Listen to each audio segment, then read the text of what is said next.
बीड पोलिसांनी सतीश भोसले उर्फ खोक्या याची ट्रान्झिट रिमांड घेतलेली आहे। खोक्याला घेऊन बीड पोलीस आता महाराष्ट्राकडे रवाना झालेले आहेत। खोक्याला अटक केल्यानंतर त्याच्याकडे 60,000 रुपये सुद्धा सापडलेले आहेत। प्रयागराजहून तो अयोध्येला जाणार होता, त्याआधीच पोलिसांनी त्याला ताब्यात घेतलेला आहे।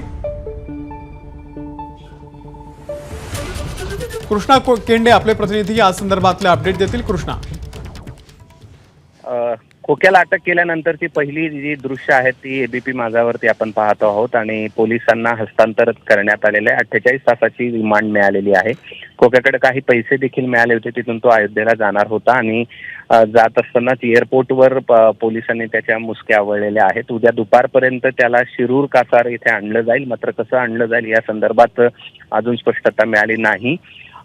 मात्र प्राथमिक माहिती मिळते त्यानुसार बाय रोड त्याला या ठिकाणी आणलं जाईल अशा प्रकारची माहिती मिळते आहे आणि उद्या त्याला शिरूर कासारच्या न्यायालयामध्ये हजर केलं जाईल आणि त्यानंतर तिथे या सगळ्या संदर्भामधला PCR मागण्यात येईल। मात्र पोलिसांसमोर आव्हान होतं, कारण की खोक्या हा माध्यमांना इंटरव्ह्यू देत होता मात्र मिळत नव्हता। बीड पोलिसांनी आणि प्रयागराज पोलिसांनी त्याला मुसके आवळल्यात आणि रिमांड ट्रान्झिट रिमांड घेऊन त्याला आता महाराष्ट्रामध्ये आणलं जात आहे।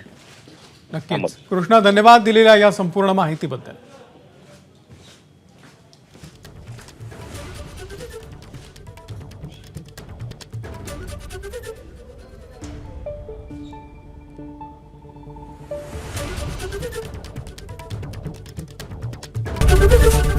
एबीपी माझा, उघडा डोळे बघा नीट।